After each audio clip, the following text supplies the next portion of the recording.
What do the rich buy that the poor don't even know is available for purchase? Interesting. Let's hear from the good people of Reddit. You would think that firefighting is a public service, and paid for by the state with taxpayers' money. But, what if your house is in the multi-million price range? Enter private firefighters, who reportedly saved Kanye West's $60 million house from the California wildfire last November. Someone probably mentioned already, but rich folks can, and some do, get the blood of younger people circulated into their body, for potential anti-aging properties. Seems kinda crazy, at something like $285,000 per person, but if you're an old guy or gal, with tons of dollars, and most wealthy people tend to be, what wouldn't you trade, for the potential to slow down, if not momentarily reverse some aging? That's the idea at least. A while back some guy on here was talking about his experience working as a sort of personnel manager for a billionaire, and how things are just wildly different for them. The specific example he used was how things work when these people want to go on a trip and give any notice at all to their employees. What happens is that an advanced team gets sent ahead by a few days to scope out the rented/bought location and report back exact dimensions for closet space, drawer space, etc. People back at the home go through the clothing, jewelry, etc., and draw a priority list which is sent to the advanced team. The advanced team then spends the next 2 days purchasing the list of items. Entire wardrobes, jewelry sets, makeup kits, bathing supplies, etc.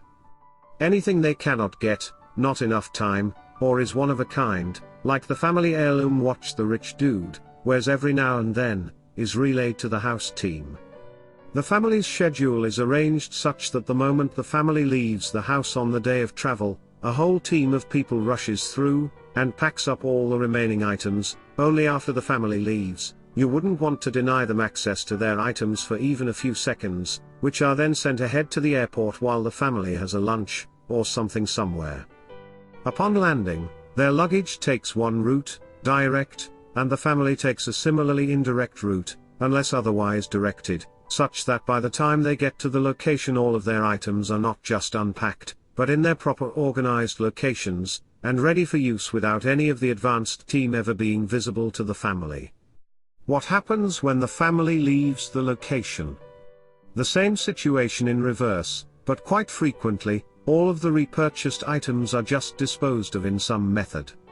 It's just easier, if not cheaper, to rebuy them each time the family goes somewhere if they aren't traveling to too many different locations in quick succession. This is some pharaohs of Egypt level How are these billionaires, even functional people, when literally everything is done for them in life? Will Smith recently said in an interview that Oprah has been famous and wealthy for so long that she just forgets about the simplest things, because she's used to her minders taking care of things like carrying her coffee. Will Smith then mentioned that he once saw Obama fetch some food for Oprah. At my sister's university, there was an Indian exchange student who grew up in a home full of servants. She often asked my sister for advice on very basic household chores, and apparently she had no idea how to wash clothes. My sister asked how she was even able to show up in clean clothes every day. Apparently she was very fashionable. She replied that she would just keep buying new sets of clothing, and only ever wore each set once before throwing it away. A person going to jail for you, instead. This is a known phenomenon in Latin America, but I imagine it happens in other places as well. Certainly amongst the Yakuza it happens. I knew a guy who did 8 years for his boss and got paid. Hey man. My family is one medium accident or bad event away from completely imploding. If push came to shove, I'd serve time to make sure everyone else stays afloat. You can rent celebrities for your private events. Not just musicians, but bona fide actors and actresses. Super rich guy in Bel Air used to host his kid's birthday party in late October, so they went all out for a Halloween-themed party. Everyone at the kids' school was invited, plus their own friends. Each year, they'd hire some fantastic athlete to appear at the event. One year it was Tony Hawk, another year it was some Olympic gold medal gymnastic winners. The one that threw me was when they hired Demi Moore, Anthony Kiedis, and Benicio del Toro to be guests at the party, to hang out, and pretend they were friends with the kid. Mind you, this was a kid's Halloween party, set outside, in a huge massive garden, spread out over tennis courts, and lawns, with games, buffets, dessert tables, taco stands, omelet stands, barbecue, pizza, burgers, etc. No booze, no one allowed inside. All the event staff were dressed in Halloween costumes. It was very cool, but it was sad to see Kiedis and Del Toro sitting together commiserating. You could see the things we do for a paycheck. look on their faces. They were at a kid's party for sake. Demi was very nice. She brought her little doggies. Private boarding gate at certain airports. Complete with showers, a spa, full bar, lounge, food, a bed, gym, sauna, etc. Total privacy. Your luggage is scanned and taken through security by a concierge, and you're driven to the plane in a BMW 8 Series. LAX has them now. Pet cloning.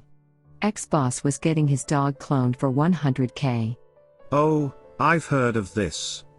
There's a company in Texas that does it kinda regularly apparently now. $25,000 for a cat, $50K for a dog. It's something like a $1K to $2K deposit just for them to send your vet the kit to obtain biosamples, and to store the material. You pay the rest of it whenever you're ready to clone your critter. Edit, the company is called ViaGen, if anyone's curious. Private performances with big-name artists. I was on a yacht in the Virgin Islands, and some mega yacht owner pretty close to us had Christina Aguilera flown in to perform for his guest on the mega yacht. We were close enough to see the performance, not close enough to pretend to be part of the party. I saw an interview with Penn from Penn & Teller talk about doing a private show on a yacht for one of the Microsoft guys. They paid to shut down their Vegas show for a week, flew Penn Teller and their crew to Asia, put them up for a week on a luxury yacht, and had them do one show for their friends. There was a couple of big name bands on this cruise as well. Something they do that most people don't know about is buy entire libraries at once. My sister used to work at a bookstore and told me someone came in and wanted to furnish their library with a library-sized purchase of books. They just wanted cherry-picked bestsellers, left to the discretion of the people working there. It sounded wild. Some wealthy people also buy books as decoration, with no intent of reading most of them. They buy books from wholesalers by the linear foot, specifying how the books look on the shelves, size, color, material of spine, etc., without any regard for what the books actually are. They just need to fill wall space in library/office rooms in their homes. Private jet timeshares. For those not quite rich enough for their own private jet, or those rich people wanting to be a bit frugal. More often, it's because they want the option to get different jets. Flying with my wife, small jet will do. Flying 20 of my friends to my island, go bigger, and so on. Kidnapping insurance. I'm not rich, and I also had kidnapping insurance when company wanted me to go on a project to Afghanistan. Insurance covered dismemberment, so my mind was at peace. Better at peace than in pieces. Relationships. I once worked at an Olympic horse ranch in Colorado, and the owner was from Seattle, and was friends with someone that played guitar with Kurt Cobain. Then talking to one of the riders, they had been to a party over the weekend that Mark Zuckerberg was at. That's when it hit me: when you're rich, you just know everyone, or know someone that knows them. 6 degrees of separation is only for the masses. The elites is closer to 2 or 1. Underage sex parties on private islands. You don't have to go to a private island to be at an underage sex party. You just need some contacts in a third world country. This happens all the time in my country. There was never a time in human history where it stopped, or significantly decreased. There was only the time when certain people were ignorant of it. It's mind-blowing. If I remember correctly, humans are the third most illegally trafficked commodity on this planet, right behind drugs and guns. Let's also break this sentence down to the point that humans are a commodity. Awful. Don't forget, Jeffrey Epstein committed suicide. If you were surprised by his suicide, imagine how surprised he was. Dinosaurs and artifacts that have not been discovered by science. A huge problem with paleontology in general is that most new discoveries are locked up in private collections with no one being able to study them. There's a guy who lives off Lake Washington in Seattle, who has a full dinosaur skeleton built in his house. It's in, essentially, a display room, visible from the lake. I'm not sure who owns it, but we saw it when we got my husband a tour boat for his birthday last year. Incredible that it is an actual problem in the community, because I never thought of it until we saw that thing, lol. Edit, holy sh*. My husband found a blog post on it, haha. Link in the description. Health and happiness. Seriously? My ex-wife's family was uber wealthy, and for a few years I got to experience a slice of how the other half live. It really is like a club. But staying on topic, health, everyone had a ton of meds, minor things you wouldn't pay any attention to, they had meds for. Red skin from the sun? Meds. Going though a tough month at work, they got pills for anxiety at the drop of a hat, by their family doctor, who was on speed dial. School stressing you out. You now have ADHD, here are meds to focus. The more money you have, the less of a doctor you have, and more of a legal drug dealer you get. As for the happiness part, that just comes with the comfort of wealth. Their house was massive, and in the quiet, gorgeous countryside outside of the city. There's so much you don't consider when you live middle to lower class. Noise is non-existent. You get so used to it living in a city, or even in the suburbs. Their house, couldn't see the neighbors, can't hear anything except birds chirping. The street was so far from the house you couldn't hear the cars driving by. It was peace and silence. The thing is, it's exponential. If you're healthy and happy, you can work better, think clearer, and that leads to better life decisions that result in you making more money. The cycle repeats. They treated their health as an investment.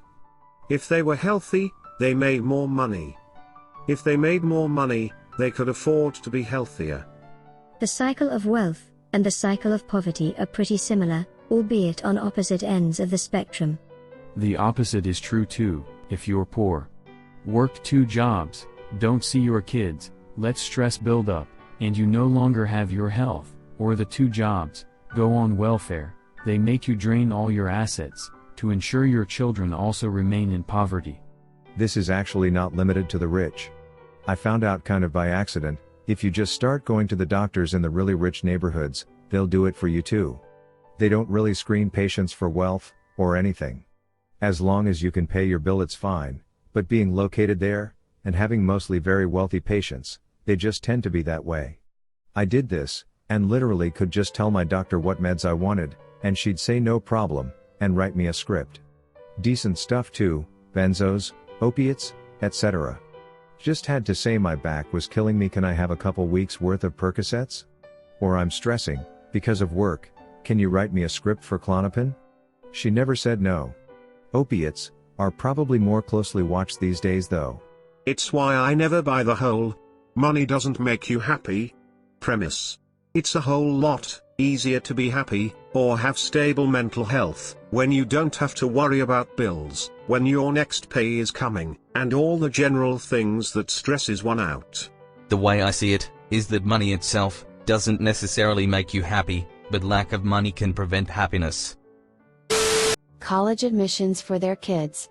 But, just about everybody knew this, even before the relatively recent scandal was revealed.